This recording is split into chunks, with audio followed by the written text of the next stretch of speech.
Mis manos temblaban tanto que casi no podía sostener el teléfono celular.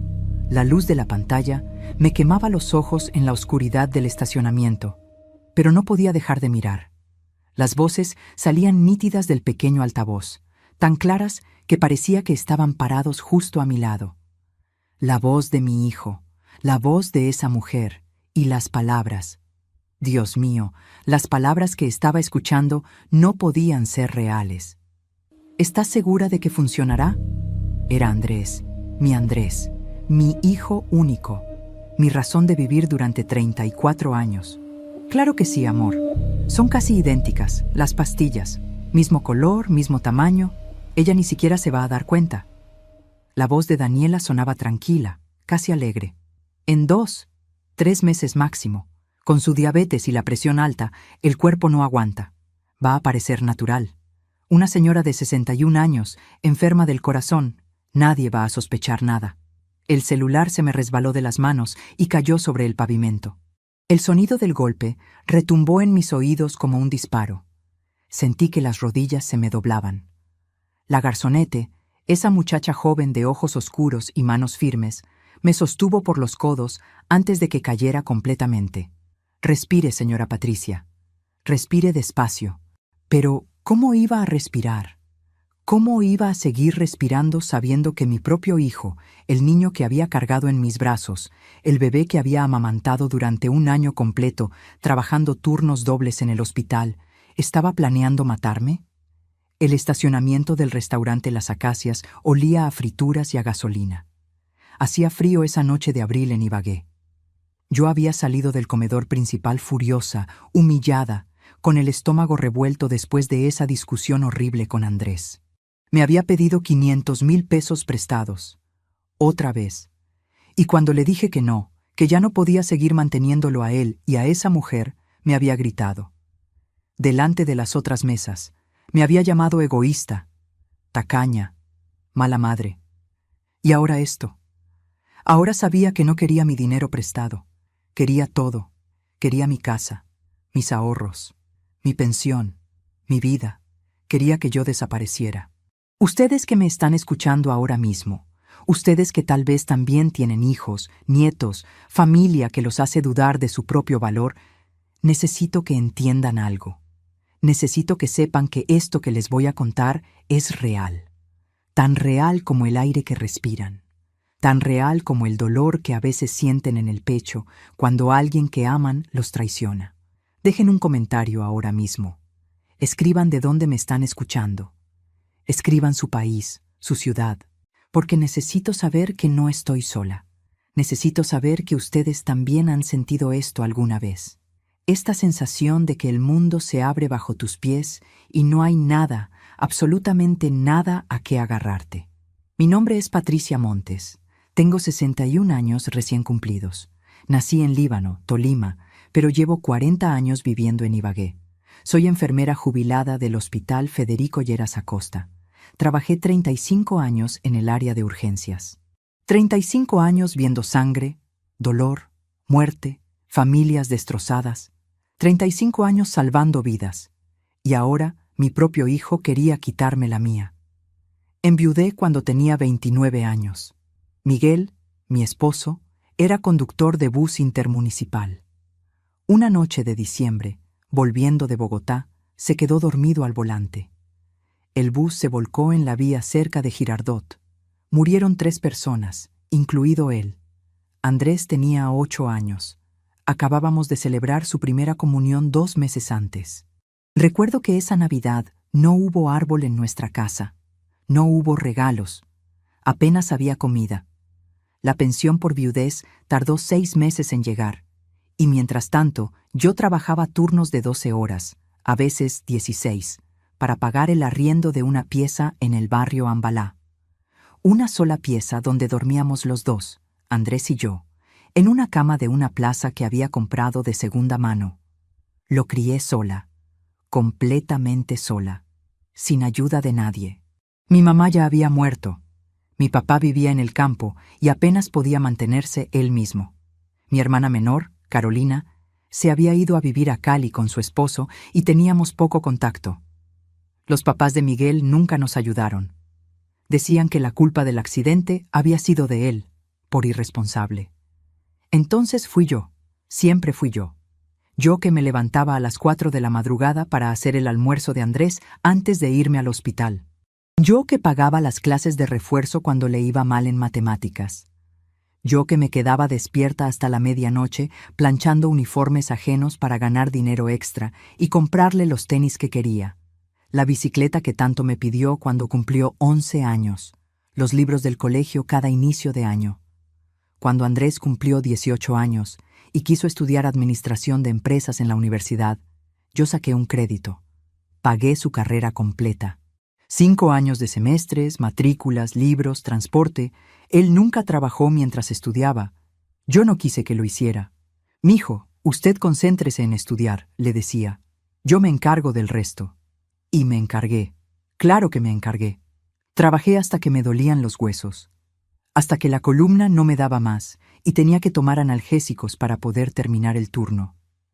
Hasta que las varices en mis piernas se volvieron tan gruesas que parecían cuerdas bajo la piel. Me jubilé hace 4 años, cuando cumplí los 57. Ya había completado mis 35 años de servicio. Mi pensión no es gran cosa, 900,000 pesos al mes, pero es estable, es mía. La trabajé cada día durante 3 décadas y media, y además tenía la casa.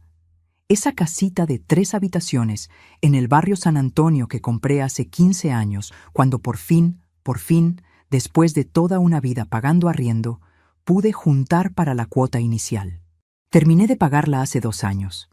Cada peso de esa casa salió de mi sudor, de mis turnos nocturnos, de mis rodillas hinchadas de tanto estar de pie.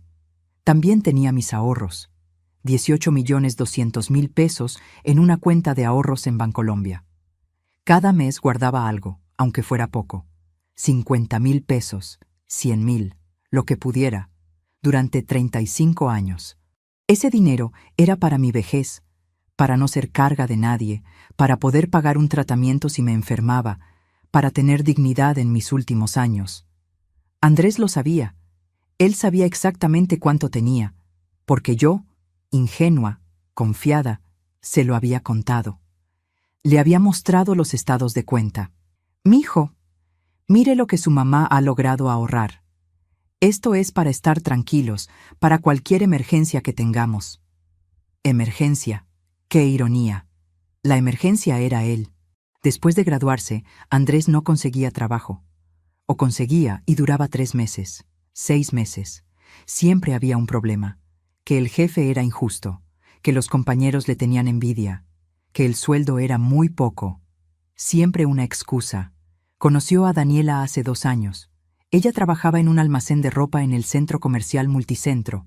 Bonita, eso sí, bien arreglada. Uñas siempre perfectas, cabello tinturado, ropa de marca. Al principio me cayó bien, parecía educada. Pero algo en su mirada, algo en la forma en que me observaba cuando visitaban mi casa, me hacía sentir incómoda, como si estuviera haciendo un inventario, contando cuánto valía cada cosa.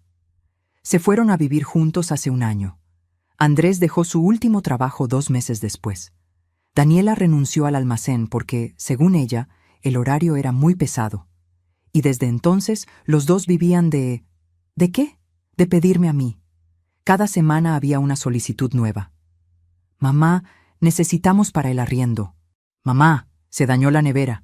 «Mamá, préstame para la cuota de la moto». Nunca me devolvían nada. Nunca. Hace 3 meses me diagnosticaron diabetes tipo 2. La presión arterial también me subió. El médico me recetó metformina para la diabetes y losartán para la presión. 2 pastillas cada mañana. 2 pastillas cada noche. Sin falta. «Tiene que cuidarse, señora Patricia», me dijo el doctor Ramírez en la consulta. A su edad, con estos diagnósticos, cualquier descuido puede ser grave. Infarto, derrame cerebral. Tiene que tomarse los medicamentos religiosamente. Y yo obedecí, cada día, sin falta, porque quería vivir, quería conocer a mis nietos algún día, cuando Andrés finalmente sentara cabeza. Quería viajar, aunque fuera una vez, a San Andrés, esa playa que siempre vi en fotos y nunca pude conocer. Quería disfrutar de mi pensión, de mi casa, de levantarme sin despertador, de tomar café despacio en las mañanas. Esa noche, la noche del restaurante, Andrés me había llamado en la tarde. «Mamá, la invito a cenar. Quiero hablar con usted. Hace tiempo que no compartimos». Su voz sonaba dulce, cariñosa, como cuando era niño y quería que le comprara algo. Debí sospechar. Pero soy madre.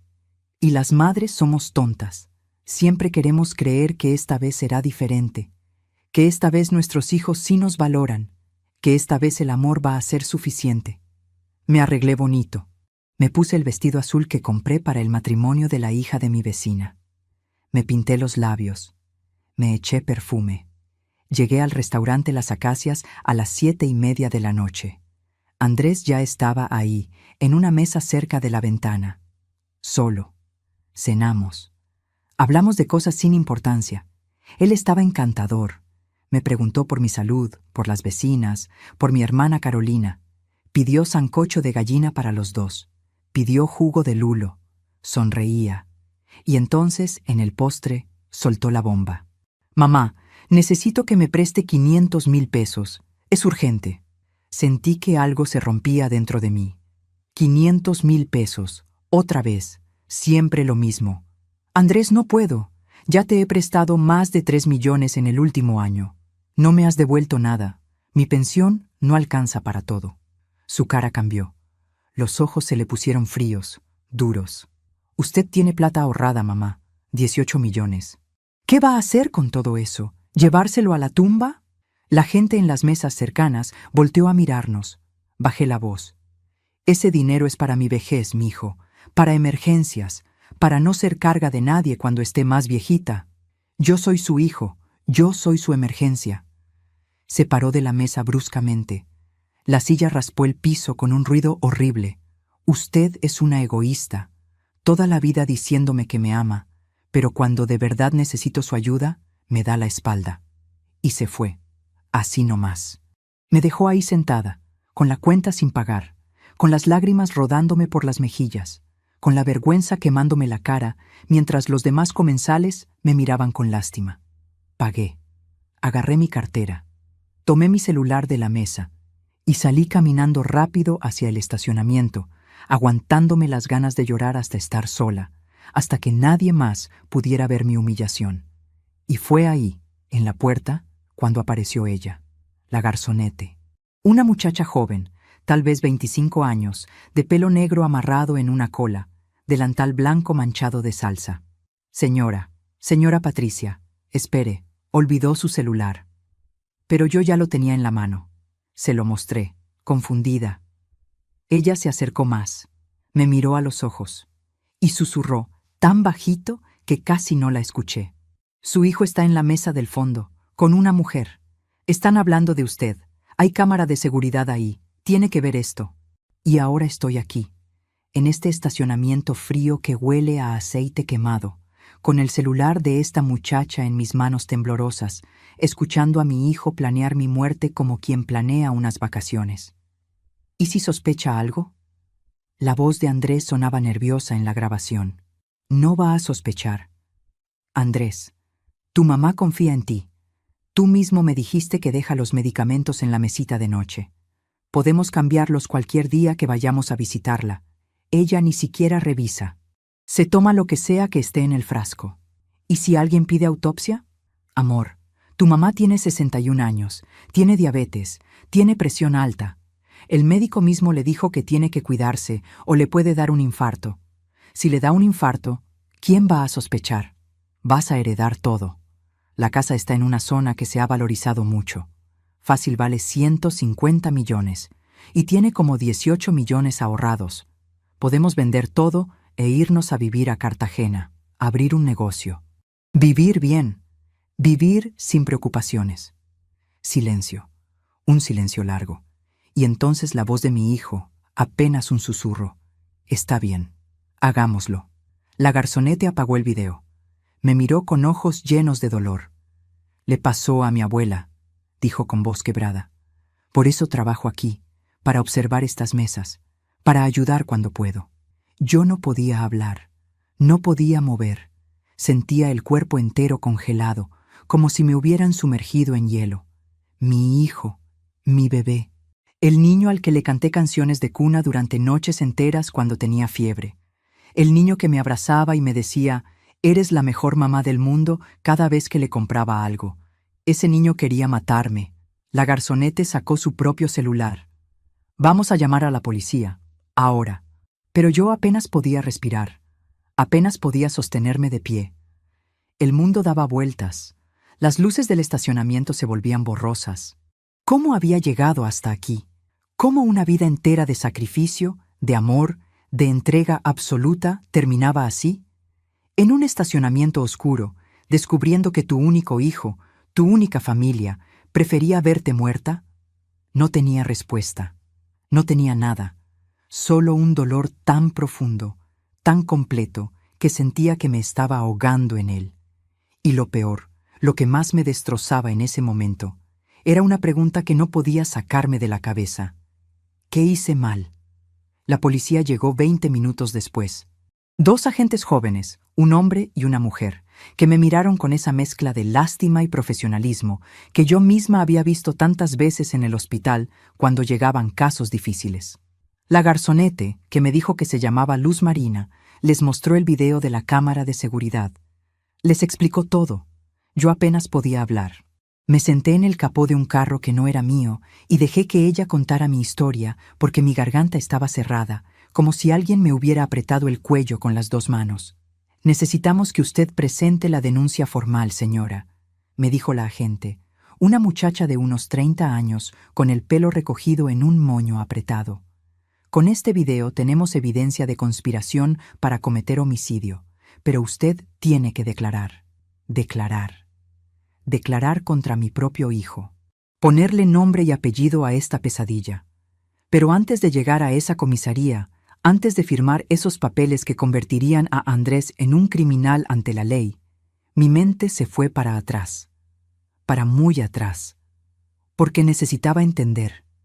Necesitaba encontrar el momento exacto en que todo se torció, el momento en que mi hijo dejó de ser mi hijo y se convirtió en esto. Andrés nació un 23 de marzo de 1992. Llovía esa madrugada en Ibagué. Una lluvia fuerte, de esas que inundan las calles y hacen que el agua entre por debajo de las puertas.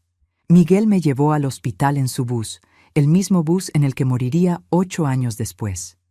Yo tenía 26 años. Era mi primer hijo. Estaba aterrada. El parto duró 14 horas. 14 horas de contracciones que me partían por la mitad. Pero cuando por fin lo pusieron en mis brazos, cuando sentí su cuerpecito caliente contra mi pecho, cuando vi sus ojos cerrados y su boca perfecta buscando mi piel, supe que haría cualquier cosa por él. Cualquier cosa. Los primeros años fueron duros, pero hermosos. Miguel trabajaba largas jornadas manejando la ruta Ibagué-Bogotá. Yo trabajaba turnos rotativos en urgencias. A veces nos cruzábamos apenas unos minutos en la casa. Yo llegando, él saliendo. Él llegando, yo saliendo. Pero siempre, uno de los dos estaba con Andrés. Nunca lo dejamos solo. Nunca lo dejamos con extraños. Recuerdo una Navidad, Andrés tendría como 5 años, en que Miguel y yo juntamos peso sobre peso para comprarle un carrito de control remoto que había visto en la vitrina de un almacén del centro. Era rojo, brillante, con luces. Costaba 80,000 pesos, una fortuna para nosotros en ese tiempo. Comimos arroz con huevo durante un mes para poder comprarlo. La cara de Andrés esa mañana de Navidad, cuando abrió la caja y vio ese carro, fue la cosa más linda que he visto en mi vida. Gritó de felicidad. Se abrazó a mí, a Miguel, al mismo tiempo. «Son los mejores papás del mundo», dijo. Y yo me sentí rica, más rica que cualquier persona con plata en el banco. Pero entonces llegó diciembre de 2000, la muerte de Miguel, y todo cambió. Andrés se volvió callado, dejó de jugar, se sentaba en la cama que compartíamos y miraba la pared durante horas. No lloraba. Eso era lo que más me asustaba. No lloraba nunca. como si el dolor fuera tan grande que ni siquiera podía salir. Yo tampoco lloraba. No tenía tiempo. Tenía que trabajar. Tenía que pagar cuentas. Tenía que mantener a mi hijo. Los años que siguieron fueron una nebulosa de cansancio. Me levantaba a las 4 de la madrugada. Preparaba desayuno y almuerzo. Dejaba a Andrés en la escuela a las 7. Corría al hospital para el turno de 8 de la mañana a 8 de la noche. Recogía a Andrés donde la vecina que me hacía el favor de cuidarlo por las tardes. Llegábamos a la casa a las 9 de la noche. Cenábamos cualquier cosa. Él hacía tareas. Yo lavaba ropa a mano porque no teníamos lavadora. A las 11 de la noche caía en la cama como muerta. Los sábados y domingos trabajaba lavando y planchando ropa ajena. 5,000 pesos la carga. 10 cargas por fin de semana. 50,000 pesos extra que hacían la diferencia entre comer bien o pasar hambre. Andrés me veía trabajar. Me veía llegar a la casa con las manos agrietadas del jabón. Me veía quedarme dormida sentada en la mesa. Me veía contar monedas para saber si alcanzaba para la leche del desayuno. «Mamá, cuando yo sea grande, voy a trabajar mucho y te voy a comprar una casa», me dijo una vez. Tendría unos 11 años. Estábamos comiendo lentejas, otra vez lentejas, porque era lo único que había alcanzado para la semana. Le acaricié el pelo. «No te preocupes por eso, mijo. Tú solo estudia. Estudia mucho para que seas alguien en la vida, para que no tengas que sufrir como su mamá». Y estudió. O eso creí. Pasaba las materias, pero nunca fue brillante. Nunca fue de los mejores del salón. Siempre había una excusa. Que el profesor explicaba mal, que los compañeros hacían ruido, que la tarea era muy difícil. Cuando cumplió 15 años, empecé a notar algo, una actitud, un tono en la voz cuando me hablaba, como si yo fuera menos, como si le diera vergüenza que yo fuera su mamá. Sus compañeros del colegio tenían papás con carros, con casas grandes, con plata para darles mesada todas las semanas. Andrés llegaba a la casa y me pedía cosas, tenis de marca, un celular nuevo, ropa de tal o cual almacén caro. «Mijo, no puedo, no alcanza. Todos mis amigos tienen, solo yo no, solo yo parezco pordiosero». Esas palabras me dolían más que cualquier golpe.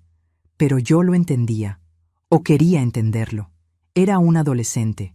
Los adolescentes son así, quieren encajar, quieren ser aceptados. Entonces me partía el lomo más todavía. Conseguía turnos extras, trabajaba en festivos, ahorraba de mi propia comida para comprarle a él lo que pedía. No los tenis más caros, pero unos parecidos. No el celular último modelo, pero uno decente. Cuando se graduó del colegio, tenía el sueño de estudiar administración de empresas. Para montar mi propio negocio algún día, mamá, para ser independiente, para tener plata. La universidad pública era gratis, pero muy difícil de entrar. Andrés no pasó el examen. Intentó 2 veces. Nada. Entonces quedaba la privada, la Universidad de Ibagué. Carísima. Fui al banco. Pedí un crédito. Me lo dieron por mi antigüedad en el hospital, por mi historial de buenos pagos. 200,000 pesos de cuota mensual durante 5 años. Más de la mitad de mi sueldo. Se lo voy a pagar cuando me gradúe y consiga trabajo, mamá. Se lo prometo. Le creí. Claro que le creí. Era mi hijo. Los años de universidad fueron extraños. Andrés iba y venía. A veces pasaba semanas sin visitarme. Yo vivía todavía en arriendo, en una casita de 2 piezas en el barrio Ambalá. Él decía que le daba pena llevar amigos, que era muy humilde, que mejor se veían en otro lado. Me dolía, pero lo entendía, o me obligaba a entenderlo. «Es joven», me decía a mí misma. «Cuando madure, va a valorar». Se graduó en 2017. Yo fui a su ceremonia de grado con el uniforme del hospital puesto porque salía directo del turno. Me senté en la última fila. Lloré de felicidad cuando le entregaron el diploma. Mi hijo, profesional, primer profesional de la familia. «¿Y su mamá, Andrés?», le preguntó una compañera cuando salieron todos a tomarse fotos. «Ah, ella no pudo venir. Estaba ocupada». Yo estaba a 20 metros. Me vio. Sé que me vio. Pero siguió de largo con sus amigos hacia el parqueadero. Esa noche lloré. Lloré como no había llorado desde la muerte de Miguel, pero al día siguiente me sequé las lágrimas y seguí, porque eso es lo que hacemos las madres. Seguimos, siempre seguimos. Andrés consiguió trabajo en una empresa de contabilidad. Duró 4 meses. Renunció porque el jefe era, según él, un prepotente. Consiguió otro trabajo en un banco. Duró 6 meses. Renunció porque los horarios eran muy pesados. Otro trabajo en una constructora. 3 meses. Problemas con los compañeros. Siempre era culpa de otros, nunca de él. Y entre trabajo y trabajo, venía a pedirme plata. Mamá, solo hasta que consiga otro empleo, se lo devuelvo, le prometo. Nunca devolvió nada. Mientras tanto, yo había logrado comprar mi casita. 15 años de ahorrar peso sobre peso, de no comprarme ropa, de no salir a ningún lado, de vivir con lo mínimo. Pero por fin, a los 52 años, era dueña de algo, de 3 paredes y un techo que eran míos. Andrés me ayudó a mudarme. Ese día fue lindo. Cargamos cajas juntos. Él puso repisas en la cocina. Comimos pollo asado sentados en el piso porque todavía no tenía muebles. Se rió. Yo me reí. Por un momento sentí que recuperaba a mi hijo, al niño que había sido antes de que la vida nos golpeara tan duro. Cuando tenga mi propia plata, le voy a remodelar toda esta casa, mamá, se lo juro. Pasaron los años. Las promesas quedaron en eso. Promesas. Conoció a Daniela. Al principio me pareció simpática. Venía a visitarme con Andrés. Me traía detalles. Una planta. Un pan. Me preguntaba por mi salud, pero había algo en sus ojos cuando recorría mi sala. Cuando miraba los electrodomésticos. Cuando preguntaba, como sin querer, cuánto había costado la casa. Cuánto valía ahora. Andrés me contó que usted tiene buenos ahorros, doña Patricia. Qué admirable, una mujer tan previsiva. Yo, orgullosa, ingenua, le conté. Le dije que tenía casi 18 millones ahorrados, que era mi colchón de seguridad, que era para mi vejez. La forma en que me miró ese día, ahora lo entiendo. No era admiración, era cálculo. Se fueron a vivir juntos. Andrés dejó de trabajar poco después. Es que el estrés me está enfermando, mamá. Necesito un tiempo para mí. Un tiempo que se convirtió en un año. Y en ese año, los pedidos de plata se multiplicaron. Cada semana, algo nuevo. Arriendo, servicios, comida, gasolina para la moto que les había ayudado a comprar. Yo les daba, siempre les daba, porque tenía miedo. Miedo de que si decía que no, Andrés desapareciera de mi vida para siempre. Miedo de quedarme completamente sola en este mundo. Hasta que llegó ese día, esa cena, esa discusión y ese video. En la comisaría, con las manos todavía temblando, firmé la denuncia. La agente me explicó que iban a esperar a que Andrés y Daniela salieran del restaurante, que los iban a detener, que iban a revisar la bolsa de Daniela, sus celulares, su apartamento. Si ya compraron los medicamentos falsos, los vamos a encontrar, dijo el agente. Y eso es intento de homicidio premeditado. Es grave, señora, muy grave. Luz Marina se quedó conmigo todo el tiempo. Me sostuvo la mano, me trajo agua, me dijo que había hecho lo correcto, pero yo no sentía que hubiera hecho lo correcto. Sentía que había fallado, que de alguna manera, en algún momento de esos 34 años, había criado a un monstruo, y la culpa era mía. ¿Le di demasiado? ¿O muy poco? Debía haber sido más dura. Debía haber dicho que no más veces. Debía haber dejado que batallara, que sintiera hambre, que conociera el peso del esfuerzo propio. Pero ¿cómo iba a hacer eso? ¿Cómo iba a negar a mi hijo lo que yo misma nunca tuve? Yo quería que él viviera mejor, que no sufriera como yo sufrí, que tuviera oportunidades. ¿Y esto era el resultado? ¿Un hombre de 34 años planeando asesinar a su propia madre por dinero? El teléfono de la comisaría sonó. La agente contestó. Habló en voz baja, colgó y me miró. Ya los detuvieron, están en camino. Mi estómago se retorció. En minutos iba a ver a Andrés. Iba a ver su cara cuando supiera que yo sabía, que había escuchado todo, que había llamado a la policía, y no sabía si estaba lista para eso. No sabía si alguna vez iba a estar lista para mirar a los ojos al hijo que había criado y ver a un extraño, a un enemigo, a un asesino. La puerta de la comisaría se abrió. Entraron 2 agentes, y entre ellos, esposados, Andrés y Daniela. Mi hijo me vio, y en sus ojos no vi arrepentimiento. No vi vergüenza, vi rabia, rabia pura. ¿Qué hiciste, mamá? ¿Qué mierda hiciste? Y ahí, en ese momento, se rompió lo último que quedaba. El último hilo que nos unía. La última esperanza de que tal vez, esto era un error. Una pesadilla de la que iba a despertar. Pero no era un error.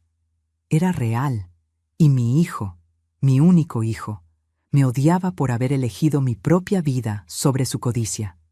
La agente tuvo que agarrarme del brazo porque mis piernas dejaron de responder. Ver a Andrés esposado, con el uniforme de siempre, esa camisa azul que yo misma le había planchado hacía 2 semanas cuando vino a visitarme, me partió algo adentro del pecho. Pero su mirada, Dios mío, su mirada no era de un hijo arrepentido. Era de un animal acorralado, furioso porque le habían arruinado el plan.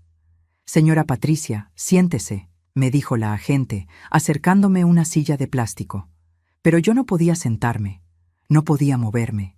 Estaba congelada mirando a ese hombre que había salido de mi cuerpo, que había mamado de mi pecho, que había dormido en mis brazos durante noches enteras cuando tenía pesadillas. Daniela lloraba, o fingía que lloraba. No estoy segura. Tenía el maquillaje corrido, las manos esposadas adelante, el pelo revuelto. Esto es un malentendido, esto es un error, nosotros no hicimos nada. El agente que los había traído puso una bolsa de plástico transparente sobre el escritorio. Adentro había un frasco de pastillas. El agente abrió la bolsa con guantes y sacó el frasco. Lo mostró. «Las encontramos en su cartera, señorita. Son aspirinas comunes, disfrazadas en un frasco de losartán». Mi corazón dejó de latir por un segundo. Losartán, mi medicina para la presión, las pastillas que me mantenían viva. «Ya teníamos todo listo», murmuré sin pensar. Ya lo tenían todo listo. Andrés me miró con un odio tan intenso que sentí el calor en la cara. «¿Contenta, mamá? ¿Contenta de arruinarme la vida? ¿Arruinarte la vida?» Las palabras me salieron como un grito. Ni siquiera sabía que tenía esa voz dentro de mí. «Ibas a matarme, ibas a envenenarme como a una rata». «No seas dramática, solo queríamos que te enfermaras un poco, que tuvieras un susto, para que hicieras testamento, para que pusieras todo a mi nombre antes de que fuera demasiado tarde». Un susto. Llamaba a mi muerte un susto. La agente intervino. «Señor, tiene derecho a permanecer en silencio. Le sugiero que lo use». Pero Andrés no se callaba. Estaba fuera de control. Años de resentimiento saliendo como lava de un volcán. Toda mi vida escuchándote decir que no había plata, que teníamos que ahorrar, que teníamos que cuidarnos. Y resulta que tenías 18 millones guardados, 18 millones mientras yo vivía como pordiosero. «Esos 18 millones los junté en 35 años de trabajo», le grité. 35 años sin comprarme nada, sin ir a ningún lado, sin vivir, solo para tener algo en mi vejez. ¿Y yo qué? ¿Yo qué soy? No soy tu hijo. No tengo derecho a nada de eso. Tienes 34 años. Eres un hombre adulto. Deberías estar trabajando, manteniendo tu propia vida, no esperando que yo me muera para heredar». Se rió. Una risa amarga, fea, que nunca le había escuchado. «¿Trabajar como tú? ¿Matarme en un hospital por un sueldo de mierda? ¿Vivir en una casita de mierda en un barrio de mierda? No, mamá. Yo merezco más. Yo estudié. Yo soy profesional. Pero este país no da oportunidades. Así que sí, iba a tomar lo que es mío, lo que me corresponde por ser tu hijo». Y ahí fue. Ahí fue cuando algo dentro de mí se quebró definitivamente. No fue el descubrir el plan. No fue ver las pastillas falsas. Fue esa frase, «lo que es mío». Nada era suyo. Nada. Cada peso que yo tenía era mío. Trabajado, sudado, ganado con mi cuerpo que ahora me dolía hasta para caminar, y él creía que tenía derecho, que por el simple hecho de haber nacido, de llevar mi apellido, todo lo mío debía ser suyo. La agente se llevó a Andrés y Daniela a otra sala. Los iban a procesar, los iban a fichar, les iban a tomar declaración formal. Me dijeron que podía irme a casa, que me llamarían para más diligencias. Luz Marina me llevó en su moto. Una moto vieja, ruidosa, que olía a gasolina. Me agarré de su cintura como pude. Ella vivía cerca de mi barrio. Me dejó en la puerta de mi casa a las 11:30 de la noche. Si necesita algo, señora Patricia, cualquier cosa, aquí está mi número. Me dio un papelito arrugado con un teléfono escrito en lapicero azul. Entré a mi casa. Cerré la puerta con llave, con pasador, con la silla atravesada como hacía cuando tenía mucho miedo. Y ahí, sola en mi sala, rodeada de las cosas que había comprado con tanto esfuerzo, me derrumbé. Lloré. Lloré como no había llorado en años. Lloré por todo. Por Miguel que se murió y me dejó sola. Por los años de sacrificio. Por las noches sin dormir. Por las comidas que no comí para que Andrés pudiera comer. Por la ropa que no me compré para comprarle a él. Por los sueños que enterré para pagar su universidad. Por todo lo que di esperando, solo esperando, que algún día él me viera, que me valorara, que me quisiera aunque sea un poquito de lo que yo lo quería a él. Pero no, nunca fue suficiente, nunca iba a ser suficiente, porque para Andrés yo no era una persona, era una alcancía, un medio para conseguir lo que quería, y cuando la alcancía no quiso romperse voluntariamente, decidió romperla a golpes. Me quedé dormida en el sofá, todavía con el vestido azul puesto, con los zapatos puestos, con el maquillaje corrido. Desperté a las 6 de la mañana con el cuerpo adolorido y la cabeza pesada. Me levanté como autómata. Fui al baño, me miré en el espejo. Una vieja cansada me devolvió la mirada. Ojos hinchados, arrugas profundas, pelo canoso despeinado, 61 años que parecían 80. ¿Esto era lo que quedaba de mí? ¿Esto era todo? Fui a mi cuarto. Abrí el cajón de la mesita de noche. Ahí estaba el frasco de losartán. El verdadero. Tomé una pastilla. La tragué con agua. Y entonces me quedé mirando ese frasco durante mucho tiempo. Si Andrés hubiera logrado cambiar las pastillas, en 2 meses yo estaría muerta. Muerta. Y él estaría vendiendo mi casa, gastándose mis ahorros, viviendo la vida que quería mientras yo me pudría en un cementerio sin que nadie llorara mi muerte. Algo cambió en mí en ese momento. Algo hizo clic, como cuando aprietas un interruptor y se prende una luz. Basta. Hasta aquí. No más llantos. No más lamentos. No más preguntarme qué hice mal. Había criado a mi hijo lo mejor que pude con las herramientas que tenía. Si él decidió ser esto, esta cosa cruel y codiciosa, esa era su decisión, no la mía. Yo no tenía que cargar con esa culpa, pero tampoco iba a ser víctima. No más. Me bañé, me vestí con ropa cómoda, pantalón de sudadera, camiseta vieja, tenis. Me amarré el pelo y empecé a pensar. Andrés conocía todo de mi vida. Sabía dónde guardaba mis documentos, sabía cuánto tenía ahorrado y en qué banco. Sabía que la casa estaba a mi nombre solo. Sabía que no tenía testamento hecho. Sabía que si yo moría sin testamento, él, como hijo único, heredaba todo automáticamente. Pero, ¿y si yo cambiaba eso? ¿Y si tomaba el control antes de que fuera demasiado tarde? Busqué en el closet la caja de zapatos donde guardaba mis papeles importantes, escrituras de la casa, estados de cuenta del banco, certificados, documentos de identidad. Todo estaba ahí. Los puse sobre la mesa del comedor. Los organicé. E hice una lista en un cuaderno viejo. 1. Ir al banco. Mover el dinero a otra cuenta que Andrés no conozca. 2. Ir donde un abogado. Hacer testamento. 3. Averiguar qué pasa con la casa si la vendo. ¿Cuánto vale? ¿Cuáles son mis opciones? 4. Hablar con Carolina, mi hermana. Contarle todo, por si acaso. Carolina. Hacía casi un año que no hablábamos. Después del entierro de nuestra tía Berenice en Cali, nos habíamos distanciado. Cosas tontas. Diferencias que ahora parecían insignificantes. Pero era mi hermana, la única familia de sangre que me quedaba además de Andrés. Y necesitaba que alguien supiera lo que estaba pasando. Busqué mi celular. Marqué su número. Sonó 4 veces antes de que contestara. «¿Patricia? ¿Qué pasó? ¿Estás bien?» Y ahí, con voz calmada, sin llorar, le conté todo. Desde la cena en el restaurante hasta las pastillas falsas. Hasta la detención.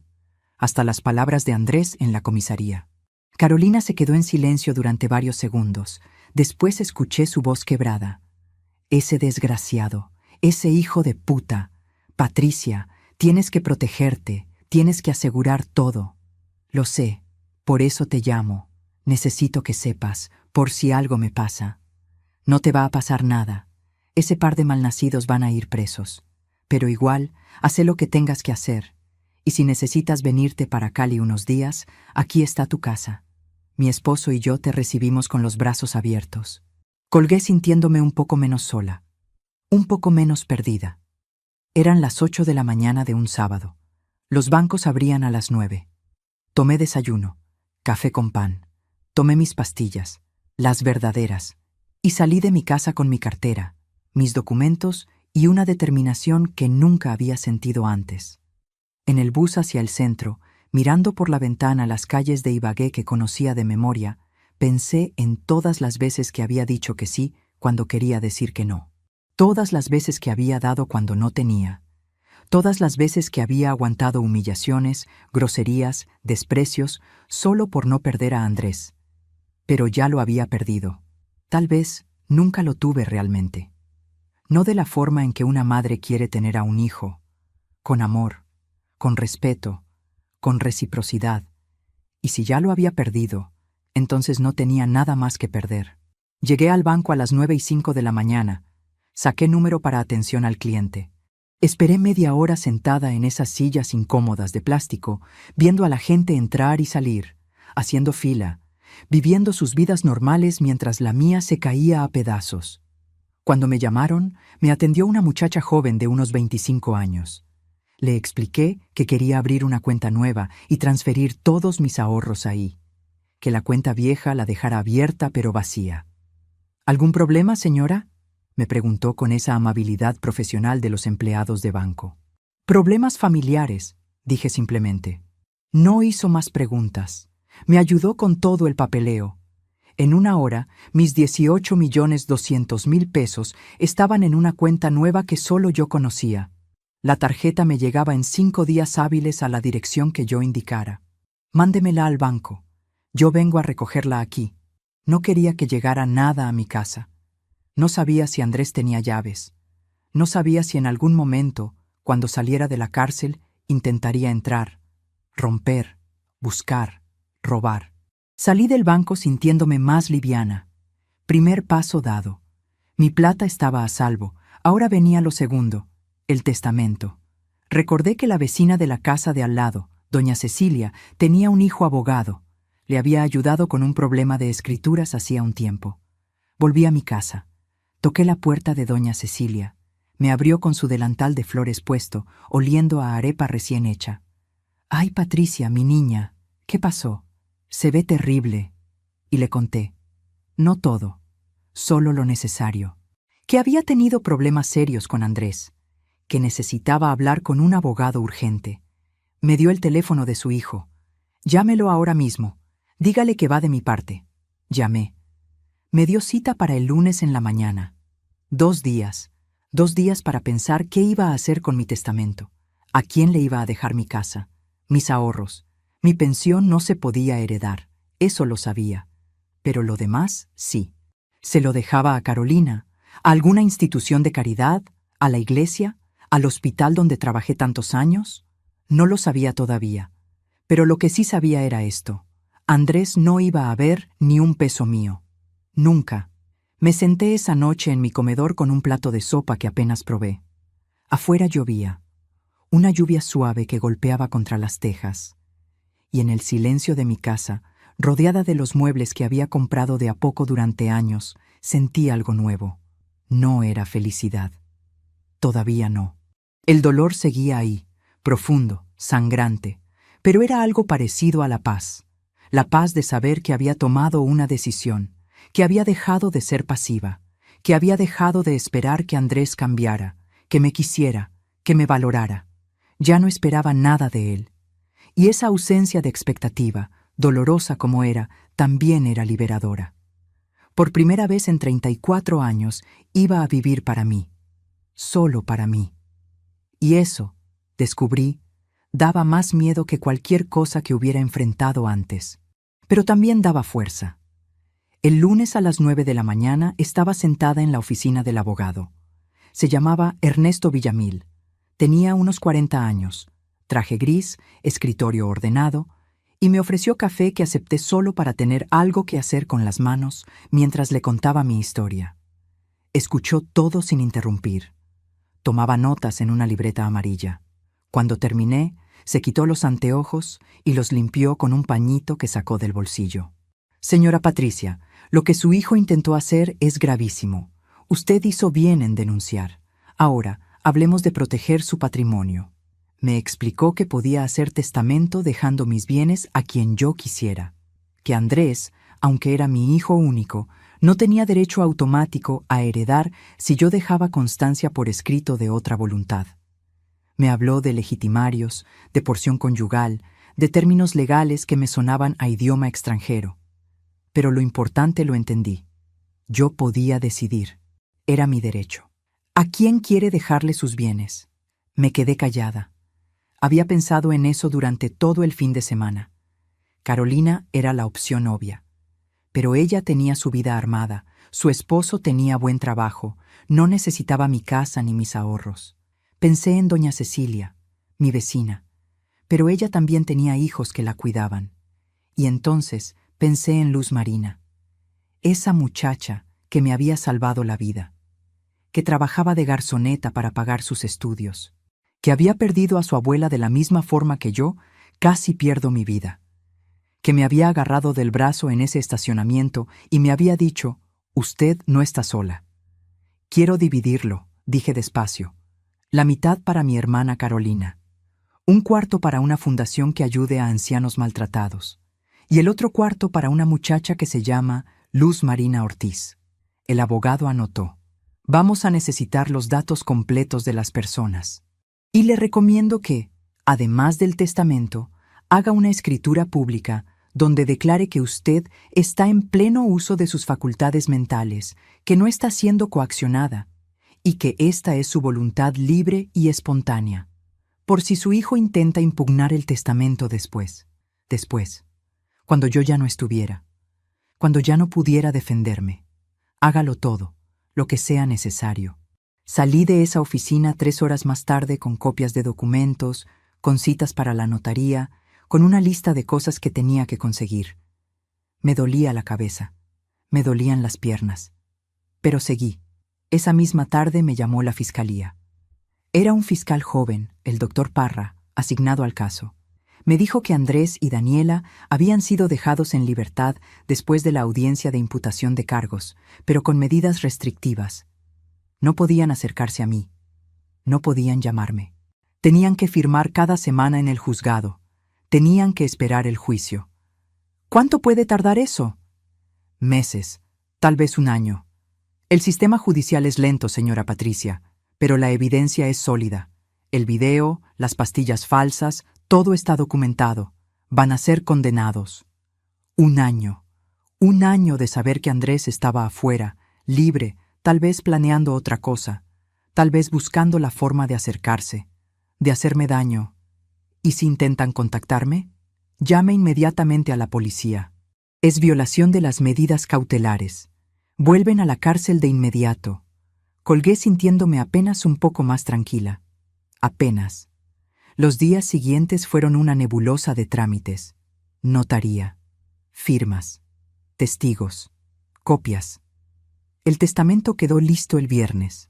Firmado, sellado, archivado, irreversible. Esa noche dormí mejor que en semanas.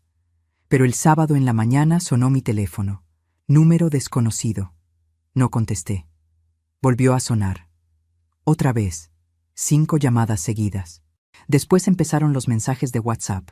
No eran de Andrés, eran de Daniela, desde otro número. Doña Patricia, por favor, necesito hablar con usted. Esto es un error. Andrés y yo nunca quisimos hacerle daño de verdad. Fue solo una idea loca que se nos pasó por la cabeza. No lo íbamos a hacer. Lo juramos. Por favor, retire los cargos. Andrés no puede ir a la cárcel. Se va a destruir su vida. Leí el mensaje 2 veces.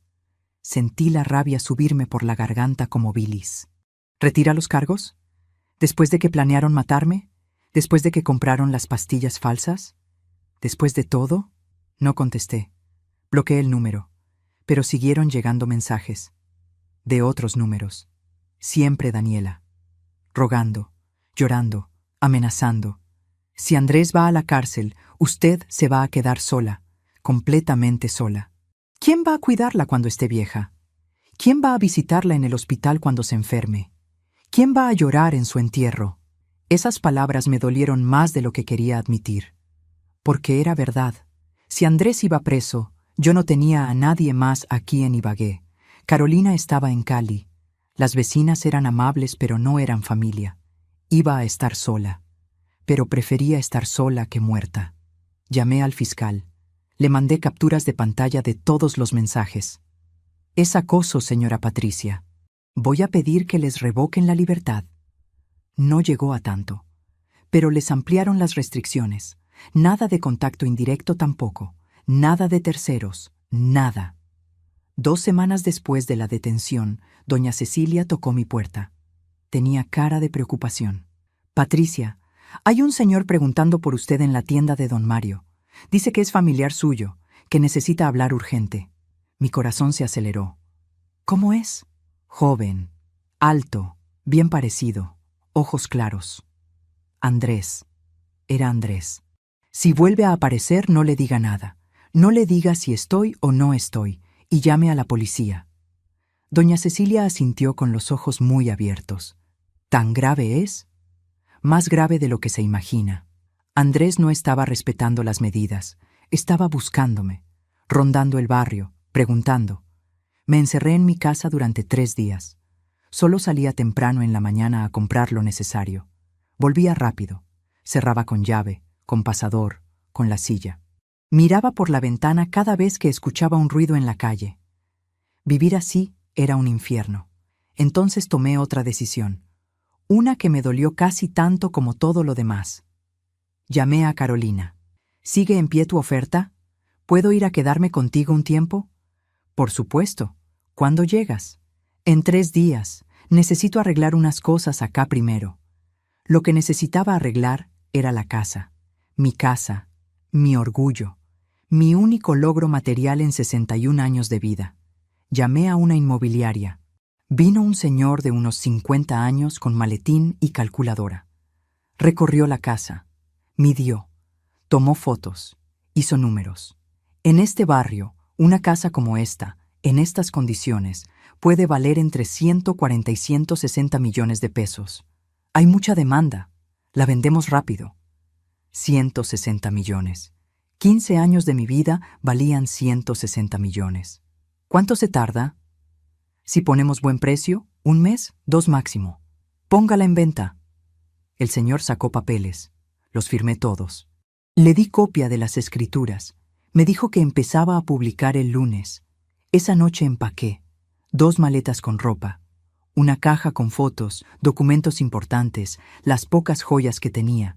Los muebles se vendían con la casa. Los electrodomésticos también. Todo. Quería salir limpia, empezar de cero. El miércoles en la mañana, doña Cecilia me ayudó a cargar las maletas en un taxi. Lloraba. ¿De verdad se va, Patricia? ¿Y si Andrés cambia? ¿Y si se arrepiente? La abracé. Aunque cambie, aunque se arrepienta, ya no hay vuelta atrás. Lo que hizo no tiene perdón. El viaje a Cali duró 5 horas. Carolina me esperaba en la terminal con su esposo, don Héctor, un hombre gordo y bueno, que me abrazó como si fuera su propia hermana. Aquí está su casa, cuñada, el tiempo que necesite. Pero yo no quería ser carga, no quería repetir el patrón. depender de alguien, deber favores. Voy a buscar un apartamento pequeño para arrendar, algo que pueda pagar con mi pensión. Solo necesito quedarme aquí mientras consigo. Carolina no quiso escuchar. Quédese el tiempo que sea. No molesta. Al contrario. Me instalé en el cuarto de huéspedes. Un cuarto limpio, con ventana que daba a un patio con plantas. Silencioso. Seguro. Esa primera noche en Cali dormí 10 horas seguidas, sin despertarme, sin pesadillas, por primera vez en un mes. Mientras tanto, en Ibagué, las cosas se estaban cayendo a pedazos para Andrés. Carolina me contaba lo que le llegaba por chismes de una prima que todavía vivía allá, que Andrés había ido a mi casa y la había encontrado con el letrero de «Se vende», que había gritado en la calle, que había golpeado la puerta, que los vecinos habían llamado a la policía, que se lo habían llevado por alteración del orden público y por violar las medidas cautelares, que había pasado 2 días en la estación, que cuando salió, Daniela lo había dejado, que se había ido con otro, que Andrés estaba viviendo donde un amigo, en un cuarto prestado, sin trabajo, sin plata, esperando el juicio. Debería haber sentido lástima, pero no sentí nada, solo un vacío grande y frío. La casa se vendió en 3 semanas, 155 millones de pesos. El comprador era un señor que quería invertir en arriendos. Pagó de contado. Firmamos en la notaría en Ibagué. Tuve que volver solo para eso. Entré a la ciudad en la mañana. Firmé los papeles. Recibí el dinero en cheque certificado. Y me fui en el bus de las 3 de la tarde. No pasé por mi antiguo barrio. No quise ver la casa que ya no era mía. No quise recordar. Con ese dinero más mis ahorros anteriores, ahora tenía 173 millones de pesos. Una fortuna para alguien como yo. Más plata de la que había visto junta en toda mi vida. La puse en una inversión a término fijo que me daba intereses cada mes. 800,000 pesos mensuales, más mi pensión de 900,000. Tenía 1,700,000 pesos al mes. Para mí sola. Podía vivir bien. Podía hasta darme gustos. Arrendé un apartamento pequeño en el barrio San Fernando en Cali. Un cuarto, sala-comedor, cocina, baño. Piso 3, silencioso, limpio, seguro. 500,000 pesos de arriendo. Me sobraba más de 1,000,000 cada mes. Por primera vez en mi vida, me sobraba plata. 3 meses después de haberme ido de Ibagué, el fiscal me llamó. Tenían fecha de juicio. Sería en 2 meses más. Tenía que ir a declarar. ¿Es obligatorio? Usted es la víctima, señora Patricia. Su testimonio es fundamental. 2 meses. En 2 meses tendría que volver. Tendría que sentarme en una sala de audiencias. Tendría que mirar a Andrés a la cara. Tendría que contar mi historia delante de un juez, de un secretario, de abogados, de extraños. La idea me aterraba, pero también sabía que era necesario, que era parte del cierre, que si no lo hacía, esto nunca iba a terminar. El día del juicio llegó. Carolina fue conmigo. Nos sentamos en la sala de audiencias. Fría, con olor a papel viejo y desinfectante. Andrés entró esposado. Había adelgazado. Tenía ojeras, el pelo descuidado, ropa arrugada. Me miró. Yo lo miré. Y en sus ojos vi algo que nunca había visto antes. Miedo. Miedo de verdad. No rabia, no odio. Miedo. El juicio duró 3 horas. Mostraron el video. Mostraron las pastillas. Yo declaré. Conté todo. Luz Marina declaró también. El abogado defensor intentó decir que era un malentendido, que eran ideas sin intención real, que nunca lo habrían hecho de verdad. Pero el fiscal mostró mensajes entre Andrés y Daniela. Mensajes de semanas antes, planeando, calculando cuánto valía mi casa, cuánto podrían sacar, cómo iban a repartirlo, cómo se iban a ir del país apenas yo muriera. Todo estaba ahí, negro sobre blanco, prueba tras prueba. El juez dictó sentencia inmediata. 8 años de prisión para Andrés. 6 para Daniela por complicidad. 8 años. Andrés se derrumbó. Lloró. Gritó. «Mamá, por favor. Mamá, perdóneme. Mamá, no deje que me metan a la cárcel. ¡Por favor! Los guardias se lo llevaron. Sus gritos resonaron en el pasillo hasta que se cerraron las puertas. Carolina me agarró la mano. Ya está, ya pasó, pero no había pasado, porque todavía quedaba algo que necesitaba hacer, algo que necesitaba decir. Pedí hablar con Andrés antes de que lo trasladaran. El fiscal arregló una sala. 5 minutos. Con guardia presente. Entré. Andrés estaba sentado en una silla metálica, esposado, con la cara roja de tanto llorar. Me vio y empezó otra vez. Mamá, perdóneme, yo no quería. Fue Daniela, ella me convenció. Yo estaba confundido, yo la amo, usted es mi mamá. Levanté la mano. Se calló. Y entonces dije lo que había venido a decir, con voz tranquila, firme, sin temblar. Andrés, yo te di todo lo que tenía y todo lo que no tenía. Te di mi juventud, mi salud, mi dinero, mis sueños. Y tú decidiste que no era suficiente, que querías más, que querías todo, hasta mi vida. Ahora vas a pagar por eso. Y yo voy a seguir viviendo. Voy a vivir cada día que me quede sin culpa, sin arrepentimiento, sin pensar en ti. Porque tú dejaste de ser mi hijo el día que decidiste matarme. Ya no tengo hijo. Ya no tienes madre. Adiós, Andrés. Me di la vuelta y salí de esa sala sin mirar atrás. Afuera, Carolina me esperaba. Me abrazó. Y esta vez, cuando lloré, no fue de dolor. Fue de alivio. Los primeros meses en Cali fueron extraños. Me despertaba en las mañanas sin saber dónde estaba. Buscaba con la mano la mesita de noche de mi antigua casa y encontraba otra diferente. Miraba por la ventana esperando ver el patio de doña Cecilia y veía edificios. Todo era nuevo, todo era distinto, pero distinto no significaba malo. Carolina me presentó a sus amigas del barrio, señoras de mi edad, algunas mayores, que se reunían los martes y jueves en la casa de una de ellas para tejer, para tomar tinto, para hablar de la vida. Al principio me daba pena ir. No sabía qué decir. No sabía cómo presentarme sin contar mi historia, sin explicar por qué una mujer de 61 años había llegado sola, sin esposo, sin hijos, a empezar de cero en una ciudad donde no conocía a nadie. Pero ellas no preguntaban. O si preguntaban, lo hacían con delicadeza. ¿Tiene familia en Ibagué? Sí, pero preferí venirme para acá, para estar cerca de mi hermana. Y con eso bastaba. No necesitaban saber más. Doña Amparo, una señora gorda y cariñosa de 67 años, me enseñó a tejer. Yo nunca había aprendido, nunca había tenido tiempo. Siempre estaba trabajando, corriendo, haciendo algo urgente. Pero ahora tenía tiempo, todo el tiempo del mundo.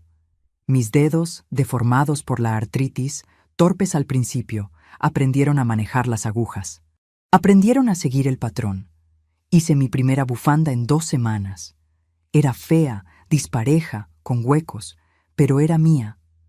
La había hecho yo con mis manos que habían salvado vidas en urgencias durante 35 años y que ahora aprendían a crear algo suave, algo inútil, algo solo para el placer de hacerlo. Doña Amparo me regaló lana rosada. Para que se haga un suéter bonito, mi niña. Usted merece cosas bonitas. Cosas bonitas. Nunca me había comprado cosas bonitas. Siempre lo práctico, lo barato, lo que durara. Pero ahora tenía plata. Tenía más plata de la que nunca había tenido. ¿Y por qué no gastarla en mí? Fui al centro comercial Chipichape con Carolina. Hacía años que no entraba a un centro comercial solo para mirar, para pasear, sin la urgencia de comprar algo específico y salir corriendo. Entramos a un almacén de ropa. Carolina me animaba. Pruébese eso, pruébese esto. Ese color le queda lindo. Me probé un vestido verde agua. Me quedaba bien. Me hacía ver más joven, más viva. ¿Cuánto cuesta?, le pregunté a la vendedora. 120,000 pesos, señora, pero está en promoción. 90,000. 90,000 pesos. Antes habría dicho que no, que era muy caro, que con esa plata podía comprar comida para 2 semanas, pero ahora, con mi pensión y mis intereses, 90,000 pesos era poco. Era nada. Me lo llevo. Carolina sonrió. Así se hace, hermana. Compré también zapatos, una cartera, crema para la cara, perfume. Salimos del centro comercial con 5 bolsas y nos fuimos a comer helado. Helado a las 3 de la tarde un miércoles sin ninguna razón especial. Solo porque queríamos. Me sentía culpable. Sentía que estaba malgastando, que estaba siendo frívola. Pero Carolina me leía la mente. Patricia, usted se pasó 60 años viviendo para otros, para papá y mamá cuando éramos chiquitas, para Miguel, para Andrés. Ahora le toca vivir para usted, y no es malo, no es egoísta, es justo. Justo. Esa palabra se me quedó dando vueltas en la cabeza durante días. Empecé a hacer cosas que nunca había hecho. Me inscribí en un grupo de caminata para adultos mayores que salía todas las mañanas a las 6 al parque del barrio. Éramos como 20 personas, hombres y mujeres entre 55 y 75 años, caminando, estirando, riendo. El profesor, un señor flaco de unos 60 años, llamado don Efraín, era animado y simpático. «Vamos, doña Patricia, un pasito más, usted puede». Y podía. Mi cuerpo, que creía gastado, todavía respondía. Las rodillas me dolían menos cuando caminaba. La espalda se me enderezaba. Bajé 4 kilos en 2 meses sin proponérmelo. Me sentía más liviana, más fuerte. Don Efraín me invitó a tomar café después de una de las caminatas. Solo nosotros dos. Me puse nerviosa como una adolescente. Hacía más de 20 años que un hombre no me invitaba a nada. «Solo es un café, doña Patricia, para conocernos mejor. Me parece usted una señora muy interesante». Fuimos a una panadería cerca del parque. Hablamos durante 1 hora. Me contó que era viudo, que su esposa había muerto de cáncer hacía 5 años, que tenía 3 hijos adultos que vivían en Bogotá y en Medellín, que se sentía solo a veces, pero que la caminata lo mantenía activo y contento.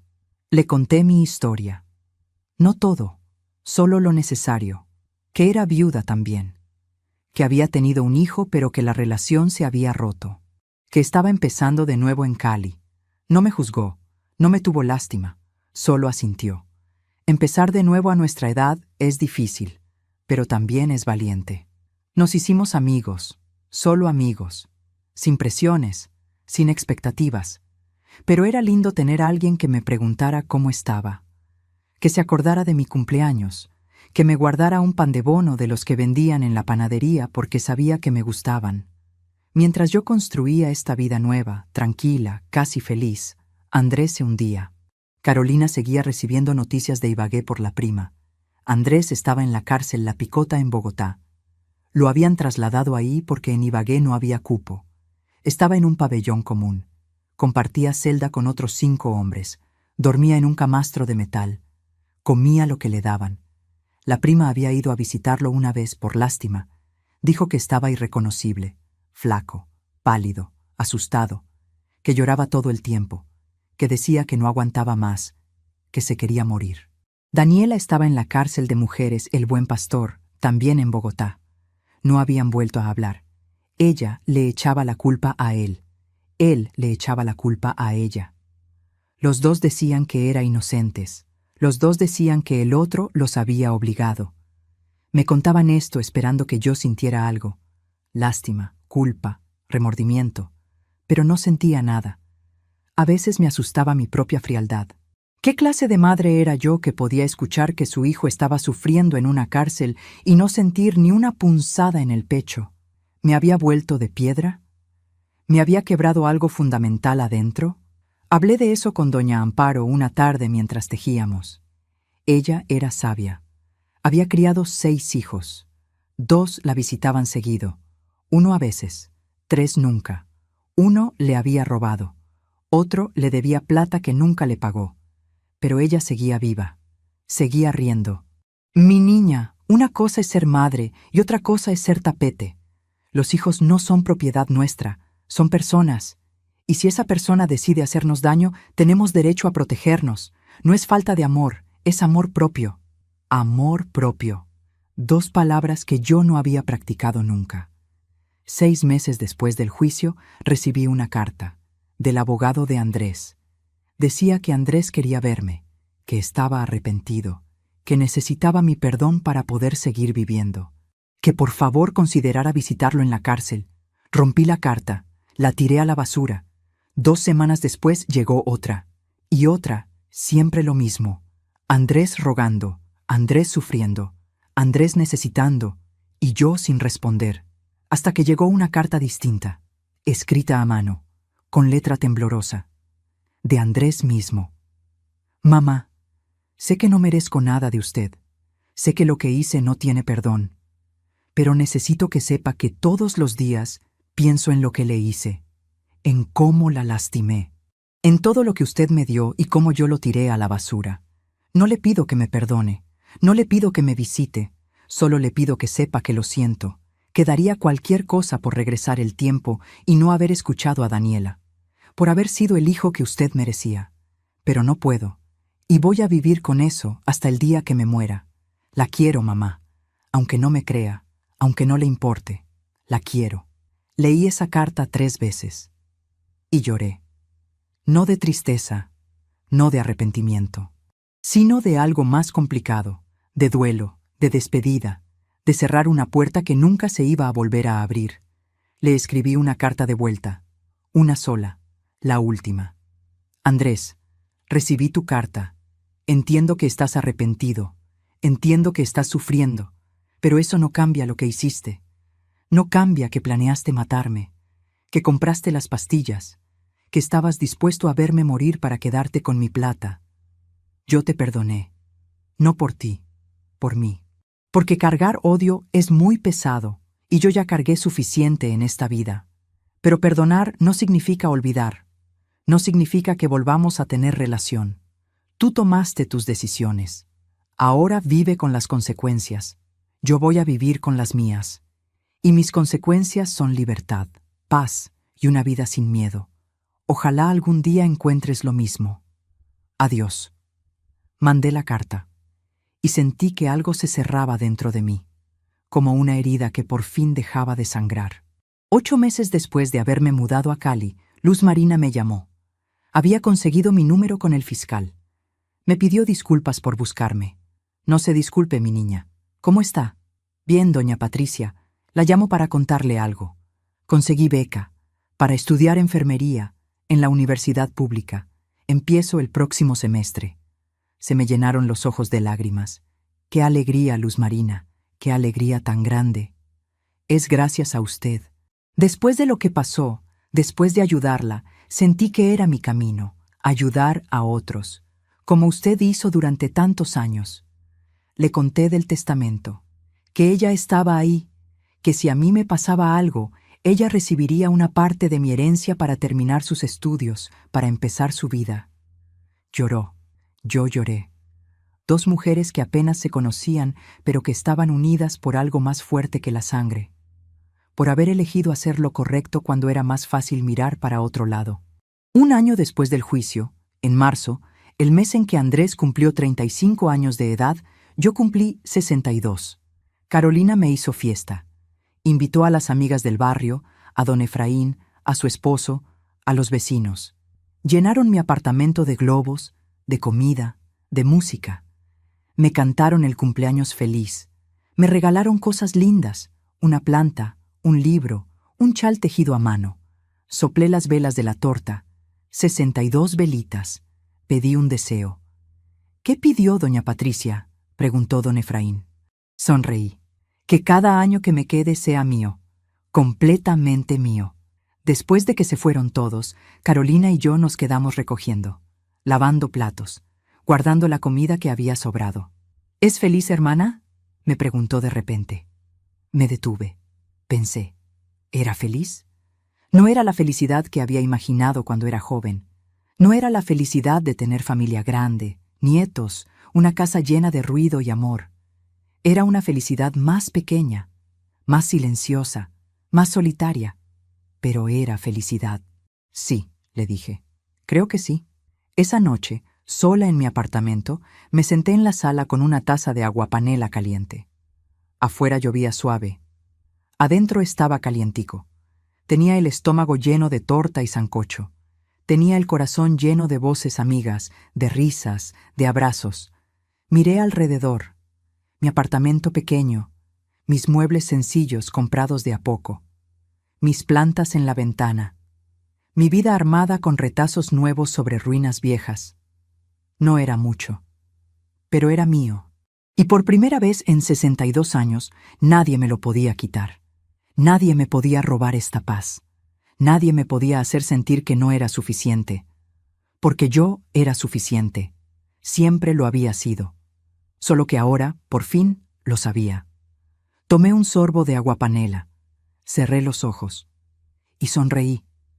Porque había sobrevivido, no solo al intento de asesinato, sino a toda una vida de dar sin recibir, de amar sin ser valorada, de existir para otros sin existir para mí misma. Y ahora existía, completamente, totalmente. Y eso, descubrí, era la victoria más grande de todas. Han pasado 2 años y medio desde aquella noche en el restaurante Las Acacias. 2 años y medio desde que escuché a mi hijo planear mi muerte. 2 años y medio desde que mi vida se partió en dos, el antes y el después. Estoy sentada en el balcón de mi apartamento en Cali. Son las 6 de la tarde de un domingo de octubre. El cielo está naranja, de ese color que solo se ve cuando el sol se está despidiendo del día. Tengo en las manos una taza de chocolate caliente que me preparé yo misma, sin prisa, sin pensar en nada más que en el placer de ese olor dulce subiendo en el vapor. Mañana cumplo 64 años. 64 años que hace 3 años pensé que no iba a cumplir, que mi hijo había decidido que no merecía cumplir.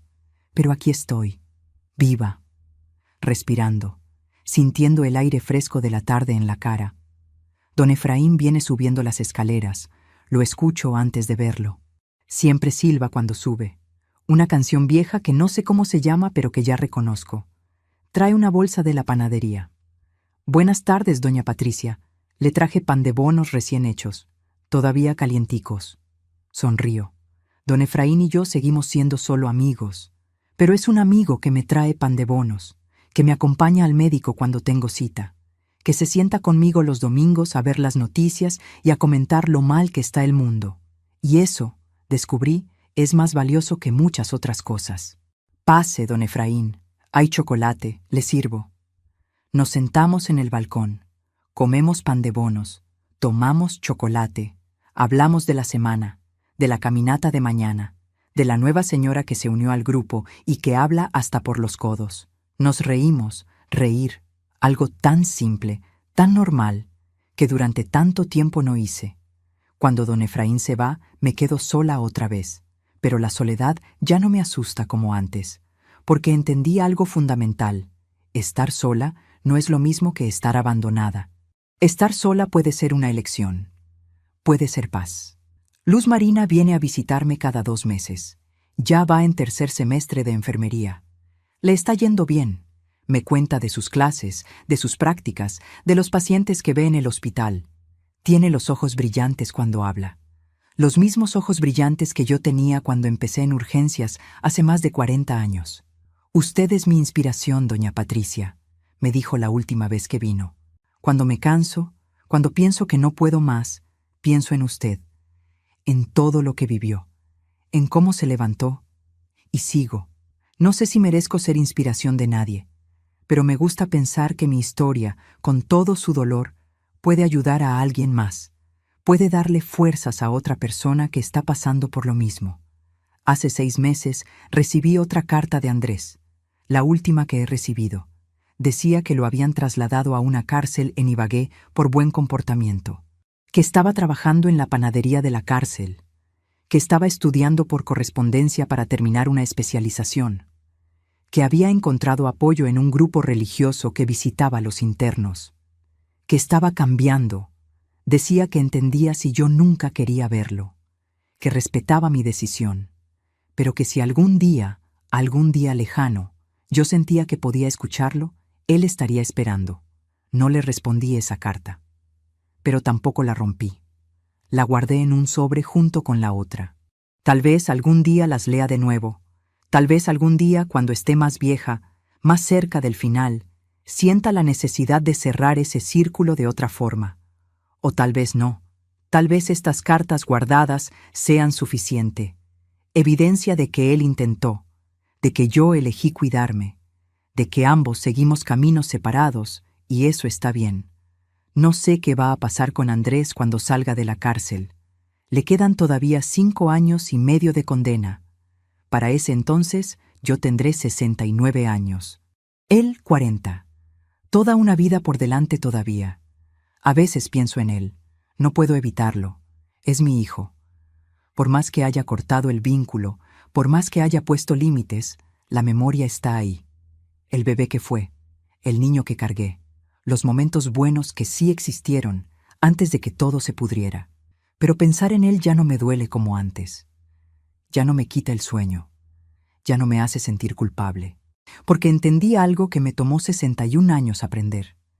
Yo no soy responsable de las decisiones de otros, ni siquiera de las decisiones de mi hijo.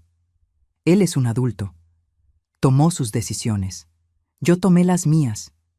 Y mis decisiones me trajeron aquí, a este balcón, a esta vida tranquila, a esta versión de mí que no sabía que existía. Carolina me dice que me veo diferente, más joven, más liviana, que me río más, que hablo más, que antes parecía que cargaba el mundo en los hombros y ahora camino derecha. Tiene razón, ya no cargo nada que no sea mío. El dinero que me quedó de la venta de la casa y de mis ahorros lo tengo bien invertido. No lo toco excepto para los gastos normales y para darme algunos gustos. El año pasado me fui con Carolina y don Héctor a Cartagena, 5 días en la playa. Fue la primera vez en mi vida que vi el mar. Me paré en la orilla con el agua fría en los pies y lloré. Lloré de alegría, porque había llegado ahí, porque había sobrevivido. Porque el mar que siempre quise conocer por fin estaba frente a mí, y yo estaba viva para verlo. Don Efraín me tomó una foto. Salí con el pelo revuelto por el viento, el vestido mojado en la orilla, los brazos abiertos, sonriendo. Esa foto está en mi sala, la miro todos los días, y me recuerda que valió la pena, que todo, absolutamente todo lo que viví, valió la pena porque me trajo hasta aquí. Ustedes que me están escuchando ahora mismo, ustedes que llegaron hasta este punto de mi historia, necesito decirles algo importante. Sé que muchos de ustedes están pasando por situaciones parecidas. Hijos que abusan, hijos que piden y piden sin devolver nunca. Hijos que los hacen sentir culpables por querer guardar algo para ustedes mismos. Hijos que los manipulan con frases como «Usted es mi mamá, tiene que ayudarme» o «¿Qué va a hacer con esa plata si ya está viejo?» Y sé que ustedes se aguantan, que dan, que ceden, porque son madres, porque son padres, porque el amor de madre, el amor de padre, es lo más fuerte que existe en este mundo. Pero escúchenme bien, el amor no puede ser unilateral. El amor no puede ser abuso disfrazado de obligación. Ustedes tienen derecho a decir que no. Tienen derecho a guardar su dinero para su vejez. Tienen derecho a poner límites. Tienen derecho a alejarse de quien les hace daño, aunque sea su propia sangre. No es egoísmo. No es falta de amor. Es amor propio. Es dignidad. Es sobrevivencia. Yo me pasé 61 años creyendo que mi valor estaba en cuánto podía dar, en cuánto podía sacrificarme, en cuánto podía aguantar. Y casi me cuesta la vida. No cometan mi error. No esperen a que sea demasiado tarde. Si su hijo los maltrata, póngale límites. Si su hija solo los busca cuando necesita plata, dígale que no.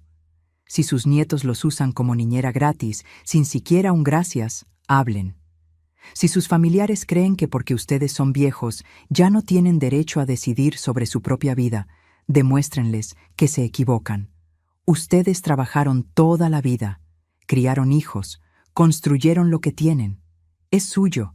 Nadie, absolutamente nadie, tiene derecho a quitárselo, ni con gritos, ni con llantos, ni con manipulación, ni con violencia. Y si alguien intenta hacerles daño, denuncien. Busquen ayuda. Hablen. No se queden callados porque les da vergüenza o porque tienen miedo de quedarse solos. Mejor sola que mal acompañada. Mejor sola que muerta. Yo estoy sola en muchos sentidos. No tengo hijo, no tengo nietos, no tengo esposo, pero tengo amigas.